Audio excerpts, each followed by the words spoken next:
Επανήλθαμε με μόλις μία διακοπή, πόσο, μιας ώρας ήταν, ίσα δηλαδή που πρόλαβα και έφαγα λίγα μακαρόνια, να πάρω λίγο έτσι τις δυνάμεις μου.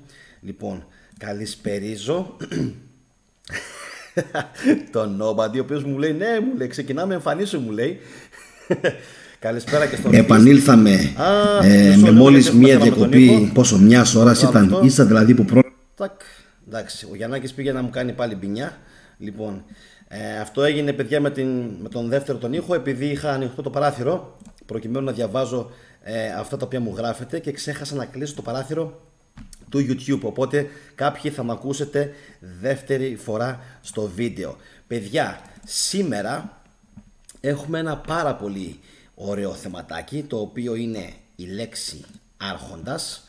Εντάξει, ήθελα έτσι να πούμε και δύο λόγια σχετικά και με την ταινία, όχι τίποτα άλλο, για να πάρει λίγο έκταση πιο πολύ το βίντεο και να πούμε και καμία κοτσάνα παραπάνω. Διότι άμα θα πούμε για την ετυμολόγηση της λέξης, νομίζω πως θα την κάνουμε, θα την τελειώσουμε και θα έχει ολοκληρωθεί εκεί. Όμως, επειδή η λέξη άρχοντας, παιδιά, έχει όντως πολύ μεγάλη ιστορία, λοιπόν, καλό είναι να την πιάσουμε σιγά σιγά, να μπορέσουμε να δώσουμε λίγο χρόνο και στα παιδιά τα οποία θέλουν να μπουν ενδεχομένως για να παρακολουθήσουν το βίντεο, για να μην χάσουν την ετυμολόγηση. Καλησπέρα και στον Αλέξανδρο τον Κανακάρη. Καλησπέρα και πάλι. Λοιπόν, παιδιά, η λέξη άρχοντας, να πούμε καταρχάς, μιας και σιγά σιγά βλέπω ότι αρχίζουμε και ψιλομαζευόμαστε, εντάξει, είναι πραγματικά πανάρχια και νομίζω πως η πρώτη της η ρίζα, πρώτη φορά δηλαδή που ακούστηκε σαν λέξη, προφανώς και ήταν η λέξη άρχον. Ωραία. Στην αρχαία Αθήνα ξέρουμε τουλάχιστον πως ήταν πολιτικό αξίωμα, δημιουργήθηκε γύρω στο 681 π.Χ.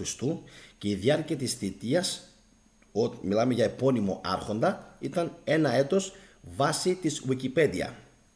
Εντάξει, ο επώνυμος άρχον λοιπόν ήταν πολιτικό αξίωμα, ήταν ένας από τους 10 άρχοντες και συγκεκριμένα ο πρώτος.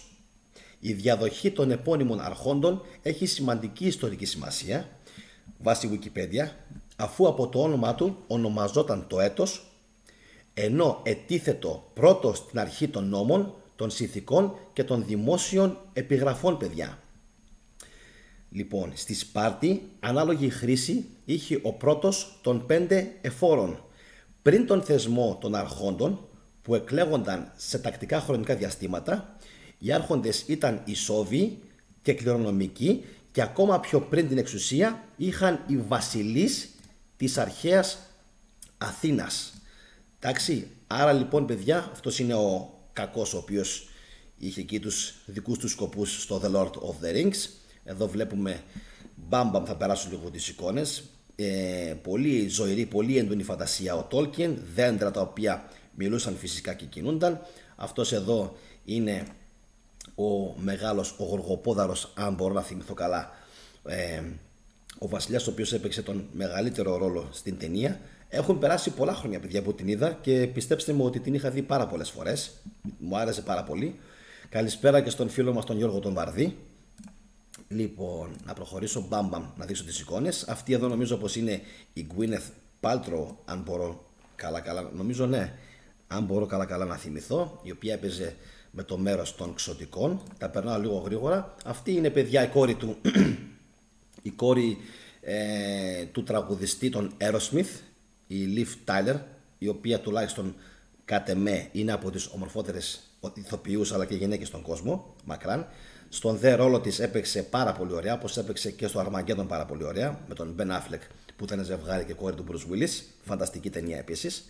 Λοιπόν, εδώ είναι πάλι, παιδιά, το δέντρο, έτσι, τα δέντρα τα οποία είχαν πολεμήσει, υποτίθεται, εναντίον των κακών όρκ και θυμάστε τι είχε γίνει, είχαν επικρατήσει φυσικά κατά κράτος. It's mine. Εδώ είναι η τρέλα. Ίσως ο πιο λατρεμένος μου χαρακτήρας, παιδιά, σε κάποια σημεία αρκετά τρομακτικός, εκεί που είχε πιάσει τον, νομίζω τον Σαμ, τον χοντρούλη φίλο του Φρόντο, και τον έσφυγε και ήθελε να του πάρει το δαχτυλίδι, είχε χαζέψει. πολύ αμφιλεγόμενη έτσι φιγούρα. Λοιπόν, και για μένα ήταν αυτή η φιγούρα η οποία έδινε νόημα στην ταινία, έτσι, και φυσικά έπαιξε και τεράστιο ρόλο στο τέλος, όπως είδαμε. Εντάξει, έπαιξε κορυφαίο ρόλο, όλοι το περίμεναν πως θα παίξει κορυφαίο ρόλο. Όπως και έγινε. Λοιπόν, ο Nobody λέει πως και τις είδες πάνω από μία φορές. 3 ώρες διαρκεί η μία. Εγώ και ο αδερφός μου Nobody κάναμε μαραθώνιους ανταγωνισμούς. Ποιος θα δει αυτή την ταινία παραπάνω. Τελικά νομίζω πως έχασα, γιατί ο αδερφός μου ο δεύτερος πρέπει, παιδιά, να την έχει δει την ταινία πάνω από 1000 φορές. Όλοι μιλάμε τώρα για την τριλογία, έτσι. Και νομίζω πως συνεχίζει ακόμα και τη βλέπει. Δηλαδή έλεγε πως όταν δεν έχω τι να κάνω και να αποκοιμηθώ, έβαζα έναν άρχοντα, το έβλεπα, το χάζευα και μετά από λίγο με έπιανε και κοιμόμουν. Αλλά του άρεσε κιόλας πάρα πολύ. Του άρεσε πολύ γιατί, ξέρεις, σε μεταφέρει σε αυτό το μαγευτικό, φανταστικό τοπίο, έτσι. Έγινε πάρα πολύ καλή δουλειά στην ταινία, οπότε ήταν και λογικό να μπορέσεις να ξεφύγεις σαν ορισμός φαντασίας. Έκαναν πάρα πολύ δουλειά, ωραία δουλειά και με τα ορκ και με τους μάγους και με τους καβαλάριδες, έτσι, και με την ιστορία, με το δαχτυλίδι, με τα πάντα. Ο Τόλκιεν, βέβαια, παιδιά, αν ρωτήσετε την Νακοπούλου τη Γεωργία, την οποία ακούτε πολύ συχνά να την αναφέρω και όχι τυχαία, θα σας πει ότι στην ουσία εννοούσε την Ελλάδα σε πολλά σημεία. Βέβαια αυτό δεν το έχω ακόμα αποκρισταλώσει εντελώς στο μυαλό μου, αλλά ο Τόλκιεν λέει Γεωργία σε πολλά σημεία. Ήθελε να πει Ελλάδα, αλλά δεν μπορείς φυσικά τώρα να μιλήσεις ανοιχτά και να πεις αυτή τη λέξη Ελλάδα. Έπρεπε να δημιουργήσεις δηλαδή έπαιρνε από τον αληθινό κόσμο στοιχεία ο Τόλκιεν και έφτιαχνε κάτι μέσα του φανταστικό, και φυσικά σε αυτό δεν μπορούσε να πει Ελλάδα, έπρεπε να πει π.χ. μέση γη σε κάποια πράγματα, εντάξει. Οπότε λέει η Γεωργία πως αυτός έπαιρνε από τον πραγματικό κόσμο στοιχεία, τα δανειζότανε και μετά τα πετούσε μέσα. Εντάξει, δηλαδή ακόμα και η Ορκ, ακόμα και ο λευκός ο μάγος και ο κακός ο μάγος, όλα έχουν κάποια αξία. Λοιπόν, να δω λίγο, να προχωρήσουμε μπαμπαμ με τις εικόνες. Αυτός εδώ είναι ο Λέγκολας, αν θυμάμαι καλά, του οποίου, παιδιά, τα βέλη δεν τελείωναν ποτέ. Ήταν ο άνθρωπος με τα ατελείωτα βέλη. Έπαιξε και τον πιο σιχαμένο ρόλο, τον Πάρη στην 3, τον οποίο πραγματικά τον είχα μισήσει, τον είχα αντιπαθήσει εντελώς. Λοιπόν, να δω λίγο τι λέει ο Beast. Μπορούμε να παρομοιάσουμε τον Σμίγκολ με έναν άνθρωπο ο οποίος χάνει τον εαυτό του στο ατέρμονο κυνήγι της ηλικής και παροδικής ικανοποίησης. Ακριβώς έτσι είναι, φίλε μου, διότι είχε τρέλα, όπως θυμάσαι, με το δαχτυλίδι. It's mine. Τον έπιανε τρέλα, ήθελε οπωσδήποτε δηλαδή την εξουσία του, αλλά αυτό μην πάμε μακριά. Μέχρι και ο μάγος, παιδιά, αλλά μέχρι και η Γκουίνεθ Πάλτρο που παίζει αυτό το εξωτικό, είχαν τρελαθεί μέσα στην ταινία. Εντάξει, με το που πλησίαζαν δηλαδή το δαχτυλίδι δεν μπορούσαν να ελεγχτούν. Μόνο ο Φρόντο μπόρεσε τελικά να το ελέγξει.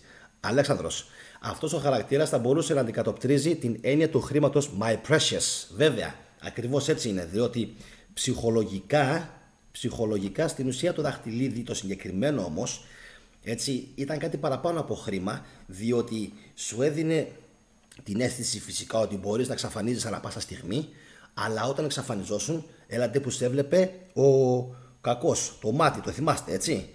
Λοιπόν, εδώ είναι πάλι, παιδιά, τώρα εδώ πρέπει, παιδιά, συγγνώμη, πρέπει εμένα να με εξαφανίσω. Εδώ βέβαια είναι άσχημη, έτσι, η κοπέλιτσα. Εδώ την κάναν εξωτικό, αλλά είναι άσχημη. Αλλά στην προηγούμενη φωτογραφία, εντάξει, ήταν όντως φοβερή. Λοιπόν, εδώ ήταν η μάζοξη, το gathering. Λογικά ήταν όταν αποφάσισαν να γίνει αυτό το ταξίδι. Και εδώ ξαναφτάνουμε στον φίλο μας τον Γκάνταλφ. Λοιπόν, θα το αφήσουμε εδώ, που είναι, πιστεύω, και το πιο όμορφο στιγμιότυπο, άρχοντας και αρχόντισσα. Λοιπόν, παιδιά, και θα μιλήσουμε, εντάξει, θα κάνουμε λοιπόν μία συνέχεια στην αρχαία Αθήνα, να δούμε τι ακριβώς συνέβαινε. Ο κατάλογος των αρχόντων της Αθήνας απασχόλησε αρκετούς συγγραφείς από την αρχαιότητα μέχρι και σήμερα. Για τον σχηματισμό του χρησιμοποιήθηκε, λέει, παιδιά, το πάριο χρονικό, το οποίο χρονολογείται στο 264 π.Χ. Χρησιμοποιήθηκε ο Διονύσιος ο Αλικαρνασσεύς μετά το 30 π.Χ. αλλά και πληθώρα άλλων πηγών, προκειμένου να ξέρουμε δηλαδή τα ονόματα των αρχόντων της αρχαίας Αττικής. Κλησίας, Λεόστρατος, Πισίστρατος, Μιλτιάδης, Δροπίδης, Δαμασίας, Δράκων, Ινιοχίδης, Κρετίας. Εγώ τώρα τα λέω έτσι λίγο, δεν τα λέω όλα. Δροπίδης, Ευκράτης, Σίμων, Φίλων, Δαμασίας, ξανά Δαμασίας, Αρχιστρατίδης, Απολόδωρος, Επαμεινώνδας, Διότιμος, Ευκλεής, Εύθυνος, Ευθύδημος, Διότιμος, Εύδημος, Θεσσαλός, σας προχωρά πολύ γρήγορα, Καλήμαχος, Δίφυλος, Διοκλής. Ξέρουμε δηλαδή πάρα πολλές ημερομηνίες και πολλούς βασιλιάδες, άρχοντες. Εντάξει. Αθιστήριος, ωραίο όνομα, Αλέξανδρος, Μενεκράτης, Αντίφυλος, Ηράκλητος, Κτησικράτης και ούτω καθεξής. Νικαγόρας. Λοιπόν, όπως παιδιά μπορούμε να παρατηρήσουμε, υπάρχουν και άλλα ονόματα που δεν τα έχω διαβάσει. Για να συνεχίσουμε λίγο το προηγούμενο που λέγαμε σχετικά με τις θρησκείες, πάρα πολλά από τα ονόματα τα οποία υπήρχαν στην αρχαιότητα σήμερα δεν υπάρχουν. Έχουν εξαφανιστεί. Αυτό είναι ακόμα μια απόδειξη. Λοιπόν, θα κάνω κάποια ακόμα σχολιάκια για να μπορέσουμε σιγά σιγά να μαζευτούν όλοι καταρχάς και να προχωρήσουμε στο τι σημαίνει η λέξη άρχον, παιδιά. Αλήθεια την είδε, λέει, τις είδε 1000 φορές για τις ταινίες, λέει. Ρωτάω επειδή 3 ώρες επί 1000 φορές, 3 ταινίες, 375 μέρες, πάνω από χρόνο. Ναι, νομίζω πως πίστεψέ με, δεν θα ήταν καθόλου υπερβολή. Έτσι, δεν θα ήταν καθόλου υπερβολή, να το ξέρεις. Λοιπόν, παίρνουμε ξανά εδώ πέρα την πόζα μας την ωραία, παιδιά. Βάζουμε τον δικό μας τον μάγκα, τον Assassins από πάνω. Λοιπόν, και συνεχίζουμε, αφού διαβάσαμε λοιπόν, παιδιά, κάποια Τίσανδρος, Καλίας, Γλάφκηπος, ονόματα που δεν υπάρχουν σήμερα, Ιβριλίδης με ύψιλον, Φένιπος, ΑΙ, Αγχίσης, λοιπόν, Καλιάδης, Τιμοσθένης, Μυστιχίδης, Δεξίθεος, Διοτρέφης, έτσι, Άρχιπος, Νέεχμος, Φεδρίας, Αγνόθεος, Νικομήνης, Ξενοκλής, ονόματα που δεν υπάρχουν σήμερα. Μπορεί κάποιος να εξηγήσει πού οφείλεται αυτό? Αθενίων, Δημόστρατος, λοιπόν, Εργοχάρης, έχει πάρα πολλά, Ερμογένης, Πυθόδημος, Πολύευκτος, Αναξικράτης. Να λέμε ρε παιδιά, ονόματα που σήμερα έχουν εξαφανιστεί, έχουν σβήσει. Και πάμε λίγο, παιδιά, να σας δώσω και εσάς εικόνα, για να μην σας κουράζω μονίμως με την δική μου τη φάτσα και με αυτόν εδώ τον φίλο. Πάμε να κάνουμε μια καταγραφή παραθύρου. Τσακ, μπαμ μπαμ. Και να μεταφερθούμε εδώ, για να μην με έχετε μόνο εμένα να με βλέπετε. Τι σημαίνει λοιπόν άρχοντας? Λοιπόν, προέρχεται, λέει, από την αρχαία ελληνική άρχον, εντάξει, είναι μετοχή και ουσιαστικοποιημένη μετοχή του άρχο, όπως παρατηρούμε.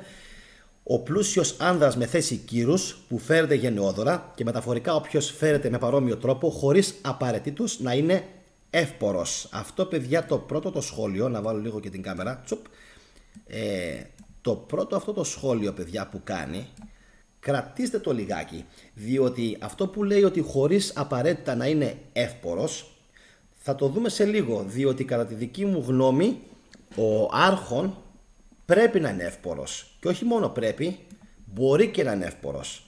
Εντάξει, να δούμε το νούμερο 2 τι λέει.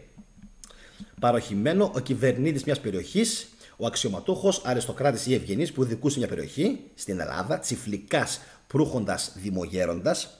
Ο Κώστας είναι άρχοντας, δηλαδή καθαρός, καλοντημένος, ευγενής, πάντα κερνάει. Εντάξει, το λέμε δηλαδή και ψιλομεταφορικά. Είναι μισθωτός, αλλά θέλει να ζει σαν άρχοντας. Και παράγωγα των λέξεων, παιδιά, αρχοντάρης, αρχονταρίκη, αρχονταριό, αρχοντιά, αρχοντικός, αρχοντολόι και αρχοντιλίκη. Λοιπόν, καλώς τον και τον Γρηγόρη. Λοιπόν, παιδιά, θα πω, να δω λίγο αν έχει και κάποια άλλη έννοια. Εδώ π.χ. ο ηγέτης, ο κυβερνήτης, ο άρχοντας, ο επικεφαλής, αυτός που άρχει. Εντάξει, αρχόντιτε, άρχον, και κασιγνή το κάσις, εχθρός συν εχθρό, άρχοντας εναντίον άρχοντα, αδελφός εναντίον αδελφού και εχθρός εναντίον εχθρού. Πολυάνδρου δε Ασίας άρχον, της πολυάνθρωπης Ασίας ηγέτης. Λοιπόν, παιδιά,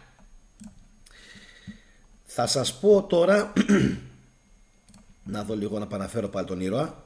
Θα σας πω τώρα τι ανακάλυψα σε μια ομάδα στο Facebook, το οποίο μου έκανε πραγματικά τρομερή εντύπωση, αναφορικά Εντάξει, ο Γρηγόρης μου λέει γεια σου άρχοντα. Λοιπόν, ωραία. Πάμε να το αποκαλύψουμε, παιδιά. Η λέξη άρχον, παιδιά, είναι καταπληκτική και τονίζει για ακόμα μια φορά το πόσο πλούσια είναι η ελληνική γλώσσα. Λοιπόν, η λέξη άρχον, παιδιά, προέρχεται από το πρώτο συνθετικό nobody, το οποίο θα σε ενδιαφέρει σίγουρα, το οποίο είναι η ρίζα, η λέξη άρα, που σημαίνει γη, εξού και η λέξη άρουρα, εξού και το άρωτρο, θα τα δούμε στη συνέχεια, που τα γράφουν κάποιοι στο διαδίκτυο, εντάξει, και από τον έχον, άρχον. Παιδιά, είναι απίστευτο το πώς δημιουργούσαν λέξεις, έτσι. Είναι από την λέξη άρα, άρουρα, που σημαίνει δηλαδή χθον, γη, και από την λέξη έχον, που σημαίνει αυτός που έχει. Άρα λοιπόν, παιδιά, ο άρχον είναι αυτός, απίστευτο, κρατηθείτε, Ζάναξ, όπως πάντα, διότι εγώ προσωπικά θα έπαιρνα Ζάναξ, αν μάθανα κάτι τέτοιο, με πιάνει πάντα τρέλα. Άρα, άρχον είναι αυτός ο οποίος έχει γη και του ανήκει γη. Άρα είναι ο γεωκτήμονας, παιδιά. Ο άρχον είναι ο γεωκτήμονας. Εντάξει, δείτε πόσο καταπληκτική είναι η ελληνική γλώσσα.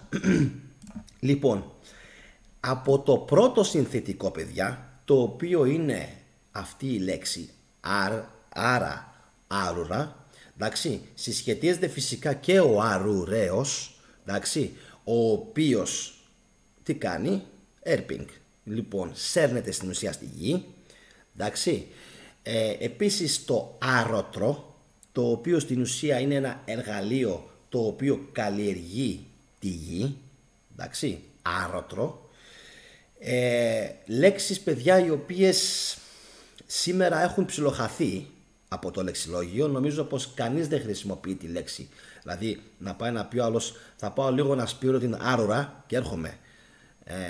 Δεν υπάρχει αυτό. Το άρωτρο νομίζω πως επίσης πρέπει να έχει εξαφανιστεί, διότι θεωρείται πως έχει παροχηθεί σαν τεχνολογία. Από ό,τι καταλαβαίνω δεν υπάρχει πλέον. Δεν είμαι αγρότης, αλλά είμαι σίγουρος πως μπορεί σε κάποιες πρωτόγονες κοινωνίες, λέω εγώ τώρα, να το χρησιμοποιούν ακόμα, αλλά στην σύγχρονη εποχή πιστεύω πως δεν χρησιμοποιείται, τουλάχιστον στις πιο εκβιομηχανοποιημένες περιοχές. Ο Nobody κατευθείαν με πρόλαβε, μου λέει βλέπε και αρουραίος, ακριβώς.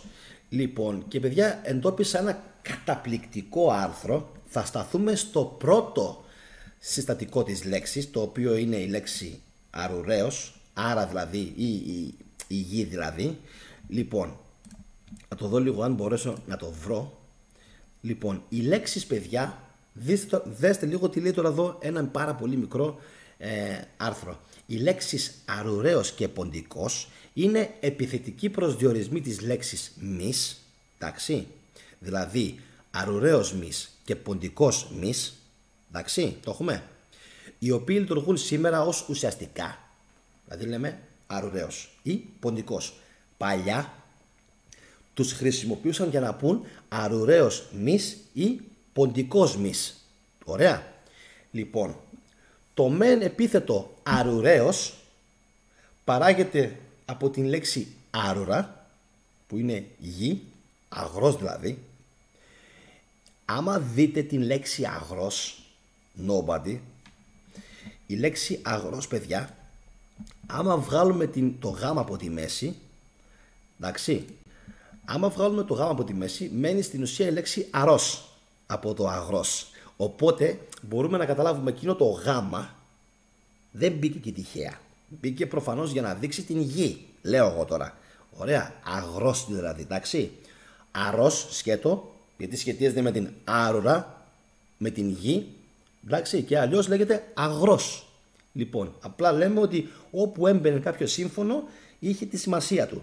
Λοιπόν, το μεν επίθετο, παιδιά, αρουραίος, εντάξει, το ξαναλέω, παράγεται λοιπόν από την άρωρα και η κύρια σημασία του είναι αγροτικός. Αυτό σημαίνει αρουραίος, αγροτικός. Ενώ το επίθετο ποντικός, εντάξει, αυτό είναι εύκολο, ετυμολογείται από τη λέξη πόντος, όπου πόντος φυσικά θάλασσα, σημαίνοντας έτσι τον θαλάσσιο μη, δηλαδή τον μη των πλοίων. Και επίσης πόντος, όπως ξέρουμε, το σύστημα μέτρησης. Για παράδειγμα, λέει όταν οι ποντικοί εγκαταλείπουν ένα πλοίο, σημαίνει πως αυτό πρόκειται να βυθιστεί. Λοιπόν, ο Νόβατη λέει, ξέρουμε τι σημαίνει, αλλά δεν μπορώ να καταλάβω γιατί το άρχον γράφεται με ωμέγα αντί με όμικρον. Γράφεται με ωμέγα διότι προέρχεται από το έχον. Nobody. Εντάξει, προέρχεται από το έχον και το αρχαίο έχον νομίζω γράφεται με ωμέγα και όχι με όμικρον. Γι' αυτό νομίζω και το κράτησαν και το άφησαν ωμέγα στη λέξη ο άρχον. Ασχέτως αν αργότερα φυσικά στην νεοελληνική του απόδοση αυτό έγινε άρχοντας, όπως ξέρουμε, και το άρχοντας γράφεται με όμικρον. Ωραία. Άρα λοιπόν παιδιά, άρχον είναι ο τιτλούχος. Αυτό μπορούμε να πούμε. Ο γεωκτήμονας, ο τιτλούχος, αυτός που του ανήκει γη. Άρα το να λέμε για το Σφακιανάκη ότι είναι άρχοντας είναι λάθος. Εντάξει. Ασχέτως φυσικά αν κατέχει γη ο Νότης ή όχι, αλλά η αλήθεια είναι ότι άρχοντες θα έπρεπε να ονομάζονται π.χ. οι Θεσσαλοί ή στη Θεσσαλονίκη οι Βασιλικιώτες. Αυτοί δηλαδή που έχουν γη, που έχουν χωράφια. Αλλά θα μου πεις, άρχοντες θα μπορούσαν κάλλιστα πολύ εύκολα να ονομάζονται για αυτοί οι οποίοι έχουν ακίνητα. Γιατί και τα ακίνητα παιδιά πάλι είναι γη, δεν είναι γη. Λοιπόν, όπως λοιπόν βλέπετε και καταλαβαίνετε, όλα έχουν τη λογική τους. Άρα όντως θα μπορούσαν να είναι άρχοντες και οι εισοδηματίες. Από τη στιγμή που οι πιο πολλοί φυσικά από αυτούς δεν δουλεύουν, άμα θέλουν δουλεύουν, διότι μπορεί να παίρνουν από 1.000 μέχρι 5.000 ευρώ το μήνα παιδιά από τα ακίνητα τα οποία έχουν και όντως να ζουν σαν άρχοντες. Λοιπόν, να δω λίγο ένα ακόμα άρθρο το οποίο μου είχε αρέσει πάρα πολύ παιδιά, το οποίο είναι του Δημήτρη Τζίκα από τον Ερανιστή, eranistis.net. Θα βάλω στην περιγραφή παραπομπή. Η φράση του τίτλου παιδιά, άχθος, θα δείτε για ποιο λόγο το λέω. Άχθος σημαίνει βάρος, φορτίο, φόρτωση, φορτίο λύπης, λύπη, ανησυχία, θλίψη και στεναχώρια παιδιά. Γιατί το λέω άχθος. Αχθοφορίδης, εντάξει. Ποιος είναι ο Αχθοφορίδης? Είναι επώνυμο ποντιακό. Αχθοφορίδης παιδιά είναι αυτός ο οποίος φέρει βάρος, φορτίο, κουβαλάει δηλαδή. Είναι οθωμανικής πρόλευσης το βίντεο, το όνομα Αχθοφορίδης. Εντάξει, διότι αυτοί οι άνθρωποι κουβαλούσαν μέχρι και σήμερα ακόμα στην Κωνσταντινούπολη, αν πάτε, υπάρχουν πάρα πολλοί αχθοφόροι, διότι κουβαλάνε ακόμα. Εξού και το τραγούδι νομίζω, περνάνε δίπλα μου τα αχθοφόρα, τα τροχοφόρα τι λέει, τον μπέρδεψα, του Μητροπάνου με το τέτοιο. Λοιπόν, άκυρο, γράψτε λάθος, τροχοφόρα είναι εκείνα, δεν αχθοφόρα. Οι αχθοφόροι είναι στην Τουρκία. Πάμε παρακάτω, βλακία Επεζιάννη, το διορθώνουμε. Άχθος λοιπόν. Άρουρα λεγόταν παιδιά η καλλιεργημένη ή κατάλληλη για καλλιέργεια γη. Η σπαρμένη γη, η καρποφόρα γη, το χωράφι, η εξοχή, η γη. Πατρίς άρουρα, λέξεις δηλαδή που δεν τους ξέρουμε σήμερα, ονομάζεται με λίγα λόγια η πατρική γη. Έτσι, η πατρίδα και αρουραίος αυτός που ανήκει ή προέρχεται από την εξοχή παιδιά. Απίστευτο. Δέστε λίγο και αυτό τώρα. Δηλαδή, εμείς σήμερα αρουραίο ονομάζουμε ένα ποντικό, αλλά η λέξη αρουραίος σημαίνει αυτόν που ανήκει ή προέρχεται από την εξοχή, ο αγροτικός, ο εξοχικός. Γι' αυτό λέγαμε και πριν, μης αρουραίος σημαίνει ποντίκι ή ποντικός των αγρών. Εντάξει.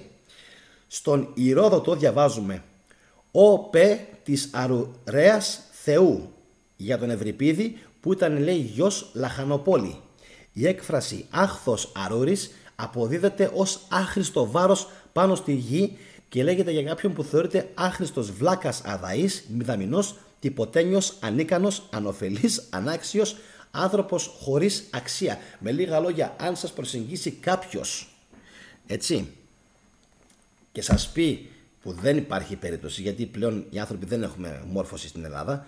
Αν σας προσεγγίσει κάποιος και σας πει ότι ξέρεις κάτι αδερφέ, είσαι άχθος αρούρης πραγματικά, σημαίνει στην ουσία ότι σε θεωρεί τυποτένιο και βλάκα. Ότι δηλαδή είσαι βάρος για την γη που πατάς κάτω από τα πόδια σου.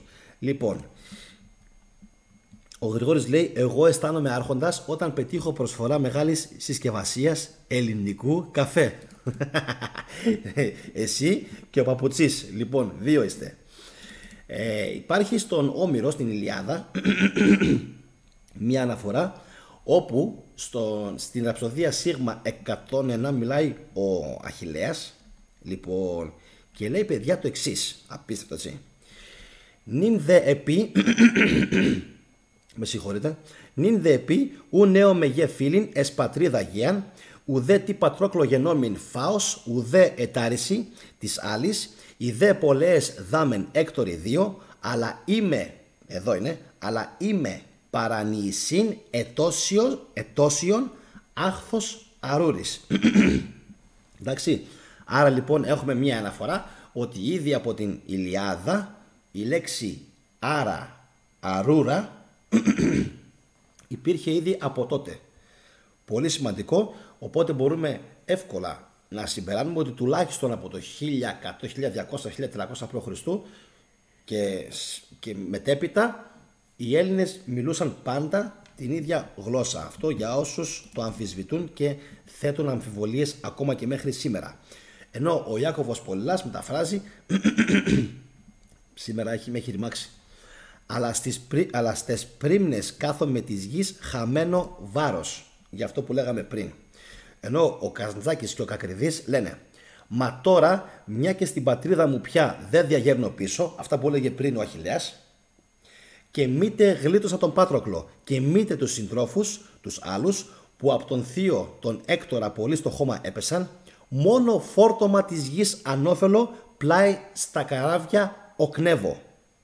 Εντάξει, όπου οκνεύω προφανώς εννοεί ότι πλέον σπαταλάω το χρόνο μου και δεν κάνω τίποτα το ουσιώδη, δηλαδή το ουσιώδες, έτσι. Ενώ στην Οδύσσεια, παιδιά, υπάρχει κι άλλη μια αναφορά, πολύ ωραίο το άρθρο, πάρα πολύ ωραίο το άρθρο. Λοιπόν, και λέμε, τηλέμαχε ούτε σίο κακοξινότερο, ακούστε λέξη, ούτε σίο κακοξινότερος άλλος, Ιον μεν τεινά τούτον έχεις επίμαστον αλήτην, σύ του και ίνου και χρημένον, ουδέ τι έργων έμπεον ουδέ βίης, αλλά αυτός άχθος αρούρης. Και μεταφράζει, λέει ο Εφταλιώτης, τηλέμαχε, άλλος σαν και εσένα κακόξενος δεν είναι. Κοίταξε αυτόν τον βρώμικο, τον κοσμογυριστή σου, που όλο πεινάει και όλο διψάει και μήτε από έργα ξέρει, μήτε από μάχες έμαθε, βάρος της γης αλήθεια. Και ο Καζαντζάκης, μεταφράζω, μαζί με τον Κακριδί, ξένους χειρότερους τηλέμαχε κανείς δεν πέτυχε άλλος, για ιδές και τούτον τον κατάλερο, πολύ ωραία, που τριγυρνάει τον κόσμο και μόνο τρώει και πίνει αχόρταγα και από δουλειές δεν ξέρει και ουδέ από μάχες, με λίγα λόγια το ρεμάλι. Ανοφέλευτος στη γη βαραίνει μόνο. Λοιπόν, όπως καταλαβαίνετε, το χρησιμοποιούσαν πάρα πολύ οι αρχαίοι Έλληνες, αυτό το, δηλαδή αυτές τις δύο τις λέξεις, δηλαδή ότι κάποιος στην ουσία ήταν άχθος αρούρης, βάρος δηλαδή για την γη, το ρεμάλι, το λέγανε ήδη παιδιά από τότε. Οπότε μπορείτε να καταλάβετε. Καλησπέρα και στον αδερφούλη μου στην Γερμανία. Άργησες λίγο Γιωργάκη, διότι σε λίγο όπου να είναι πιστεύω θα φτάσουμε στο τέλος. Λοιπόν, ο Γρηγόρης λέει χθες γύρισα από Φιλιατρά, πήρα 4 δοχεία λάδι με 200 ευρώ. Δηλαδή πόσο, τι αγόρασες. Θα ήθελα πάρα πολύ να ξέρα. Λοιπόν, οπότε παιδιά μπορείτε να καταλάβετε ότι ήδη από τα αρχαία χρόνια οι Έλληνες ήξεραν πάρα πολύ καλά πώς να χαρακτηρίσουν κάποιον τον οποίον κυριολεκτικά τον θεωρούσαν άχρηστο, έτσι, άχθος αρούρης. Και από αυτό το πρώτο συνθετικό, το οποίο είναι η λέξη άρα, γιατί υπάρχει αυτή η λέξη άρα, εντάξει, προέκυψε ο άρχον, παιδιά, αυτός δηλαδή ο οποίος στην ουσία έχει γη. Ενώ ο Γιώργος ο Βαρδής λέει: Ο Άρχοντας των Δαχτυλιδιών βασίστηκε στον μύθο του Πλάτωνα με το δαχτυλίδι του Γίγη, το οποίο τον έκανε αόρατο όταν το φορούσε. Τυχαίο? Όχι, Γιώργο, πάρα πολύ καλή παρατήρηση.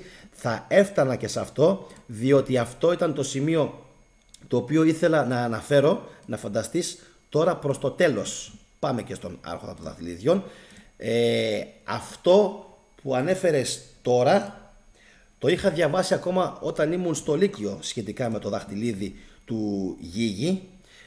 Είμαι σίγουρος ότι ο Τόλκιεν είχε διαβάσει όχι μόνο αυτόν τον μύθο, αλλά και πολλούς άλλους μύθους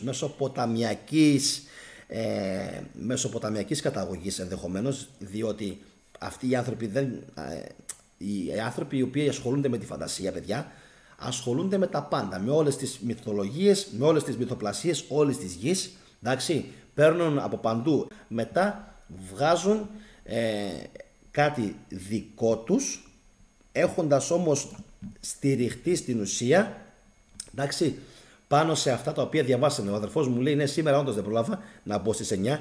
9 γερμανική λες, ναι, διότι εδώ είμαστε 10, Γιώργο, δεν πειράζει. Σήμερα έκανα 3 βίντεο, εκεί με τη μαμά και τον μπαμπά έχετε πολλά να δείτε. Μόνο 2 ώρες ήταν το απογευματινό. Λοιπόν, παιδιά, να μην σας κουράσω, επειδή όντως σήμερα ήταν μια πάρα πολύ δύσκολη ημέρα. Σήμερα κάναμε live περίπου 3 ώρες και βάλε, διότι αυτό που κάναμε με τον χριστιανισμό μόνο ήταν πάνω από 2 ώρες και αυτό με τον Πούτιν άλλη 1 ώρα. Οπότε όσοι δεν τα παρακολούθησαν μπορείτε να μπείτε στο κανάλι της Θετικής Ντοπαμίνης και να τα παρακολουθήσετε.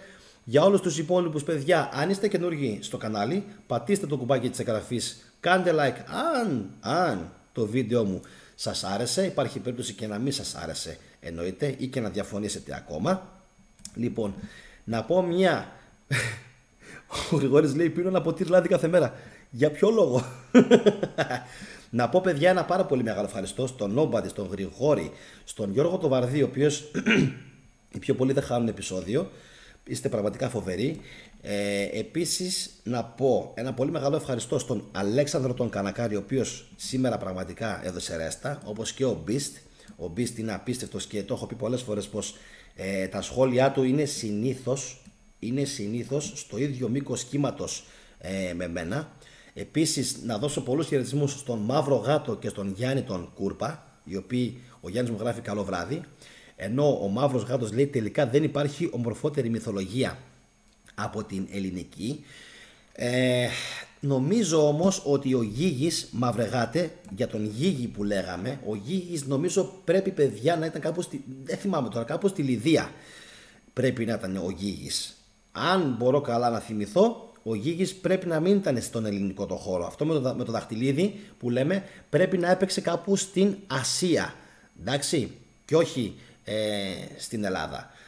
Αγαπητοί μου, μάλλον αγαπητές μου ντοπαμίνες, αγαπητά μου ντοπαμινάκια, ξεκουραστείτε, πάντε για ύπνο, γιατί σήμερα ήταν μια πάρα πολύ φορτωμένη ημέρα. Ήμουν και εγώ πάρα πολύ φορτωμένος το απόγευμα στο προηγούμενο βίντεο, γιατί έπρεπε και εγώ να ρίξω ένα κράξιμο μία φορά σε όλους αυτούς που μας περνάνε πραγματικά για ηλίθιους και για χαζούς. Ελπίζω, παιδιά, όπως και αυτό, έτσι και όλα τα υπόλοιπα βίντεο στα οποία ασχολούμαστε με την ετυμολόγηση των ελληνικών λέξεων να σας αρέσουν, και όπως πάντα μπορείτε και εσείς φυσικά να προτείνετε τους δικούς σας, τι λέει ο Nobody, τις δικές σας προτάσεις στο τι σημαίνει κάτι. Ο Nobody λέει, Γιάννη, σας στείλα μήνυμα στο Facebook, δες το. Συνήθως δεν τα βλέπω, να ξέρεις, αργό, πολύ καθυστερώ, θα το δω όμως. Και εδώ είμαστε και ξαναμιλάμε. Λοιπόν, παιδιά, καλό βράδυ σε όλους. Τα ξαναλέμε αύριο το βράδυ, νομίζω στις 11, που θα κάνουμε ανάλυση για τον Κρόνο. Αν έχετε κουράγιο και αντέχετε από τις 11 και μετά. Αύριο το βράδυ έχουμε